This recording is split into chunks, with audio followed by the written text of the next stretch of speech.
Audio Jungle. ఈరోజు Hyderabad Basheerbagh press క్లబ్లో భూదాన్ రామచంద్రారెడ్డి 119వ జయంతి సభలో తెలంగాణ రాష్ట్ర ప్రణాళిక సంఘం ఉపాధ్యక్షుడు డాక్టర్ చిన్నారెడ్డి గారు ముఖ్య అతిథిగా పాల్గొన్నారు. భూదాన యజ్ఞ బోర్డు పునరుద్ధరణ కోసం అన్యాక్రాంతమైనటువంటి భూదాన భూములను తిరిగి భూదాన బోర్డుకు అప్పగించడం, భూదాన భూములను పంపిణీ చేసే విషయాలను ముఖ్యమంత్రి రేవంత్ దృష్టికి తీసుకెళ్లి తగిన చర్యలు తీసుకునే విధంగా కృషి చేస్తానని తెలంగాణ రాష్ట్ర ప్రణాళిక సంఘం ఉపాధ్యక్షులు డాక్టర్ చిన్నారెడ్డి గారు చెప్పారు. భూదాన ఉద్యమం మరియు తెలంగాణ సాయుధ పోరాటం ఉద్యమ అమరవీరుల చరిత్రను పాఠ్యాంశాల్లో పొందుపరచడం, హైదరాబాద్లోని ట్యాంక్ బండ్పై లేదా ఇతర ముఖ్యమైన ప్రాంతాల్లో అమరవీరుల విగ్రహాలను ఏర్పాటు చేసే విధంగా కృషి చేస్తానని వారు తెలియజేశారు. భూస్వాములు ఉన్నారని నేను విన్నాను, మీరు దానం ఇవ్వడానికి సిద్ధంగా ఉన్నారనేటువంటి మాట ఆ రోజు వినోబా భావే గారు కోరినటువంటి సందర్భంలో వెదిరి రామచంద్రారెడ్డి గారు గొప్ప విద్యావేత్త, గొప్ప మేధావి. ఆ పురాతన కాలంలోనే వారు పూనాకు పోయి ఫర్గూసన్ కాలేజీలో న్యాయ విద్యను అభ్యసించి వారు పబ్లిక్ ప్రాసిక్యూటర్గా ప్రభుత్వం తరఫున నింపబడి ఉన్నా నచ్చక రాజీనామా చేసి వారు కూడా ప్రజలతో మమేకమై ప్రజాసేవ చేస్తున్నటువంటి వ్యక్తి.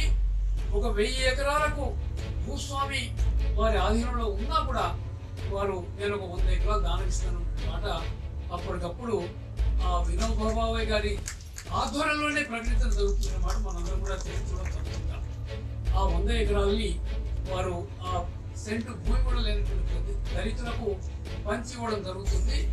మీరు ఈ భూమితో తృప్తి చెంది దున్నుకొని దీనిపైన ఆధారపడి బతకాలనే మాట కూడా వినోబా భావే గారు చెప్పి ఇది భూదాన యజ్ఞానికి ఒక మొదటి మెట్టు అనేటువంటి మాట కూడా నేను మీతో మనవి చేస్తున్నాను. అంటే ఈ పేద రైతులకు భూమి అనేది కనుక పంచగలిగితే వాళ్ళకు ఊర్లో ఒక ఆదాయం దొరుకుతుంది, ఆ ఊర్లోనే ఉండి వ్యవసాయం చేసుకోవచ్చు, సుఖంగా బతుకోవచ్చు అనేటువంటి ఒక ఆలోచనతో వారు దేశవ్యాప్తంగా పాదయాత్ర చేసి దాదాపుగా ఒక మీరు ఇచ్చిన వివరాల ప్రకారంగానే ఒక 40,000 ఎకరాలు 48 లక్షల ఎకరాలు వాస్తవంగా 55 లక్షల ఎకరాలు భూ సేకరణ జరిగిందనే మాట చెప్పడం జరుగుతుంది. అవన్నీ కూడా పేదలకు పంచినారు. కొన్ని చోట్ల అన్యాక్రాంతం అయింది. ఎట్లయితే మన విద్రోహి గారు చెప్పారు, కాన్పూర్లో ఒక ఇండస్ట్రియలిస్ట్ కు ఆ భూమి కావాలని సుప్రీంకోర్టు ఆర్డర్ మాట. అలాంటి సందర్భంలో కూడా కొన్ని తప్పులు జరిగినాయి. అంటే కింద వాళ్ళు చెప్తే సుప్రీంకోర్టు దాన్ని సరి చేసినటువంటి మాట కూడా వాళ్ళు చెప్పడం జరిగింది. మన దగ్గర కూడా కొన్ని తప్పులు జరిగినాయి, మేము మన ఎవరు కూడా కాదనడం లేదు. అయినా కూడా ఓ మహాయజ్ఞం మాదిరిగా మన ఉమ్మడి ఆంధ్రప్రదేశ్లో కూడా చాలా పెద్ద ఎత్తున కొన్ని లక్షల ఎకరాలు భూములు దానంగా ఇవ్వడం జరిగింది. వాటన్నిటి కూడా పంచడం కూడా జరిగింది. ఇంకా కొంత భూమి మాత్రమే మిగిలింది. దాని తర్వాత కొన్ని తప్పు జరగడం వల్ల ఆ భూదాన యజ్ఞ బోర్డునే రద్దుపరచడం జరిగింది. దాని తర్వాత ఈరోజు రెవెన్యూ సెక్రటరీ గారు దానికి ఇన్ఛార్జిగా ఉన్నారనేటువంటి మాట కూడా చెప్పడం జరుగుతుంది. ఇక్కడ ఈ వేదిక పైన ఉండే ప్రతి ఒక్కరి యొక్క కోరిక ఉంటే భూదాన యజ్ఞ బోర్డును రివైవ్ చేయాలి.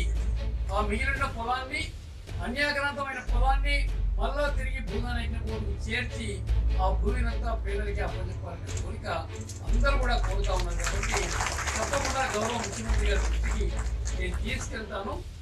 ఆ అన్యాక్రాంతమైన భూమిని మళ్ళా భూదాన యజ్ఞ బోర్డు చేసింది విధంగా. దాని తర్వాత గతంలో సివి చారి గారు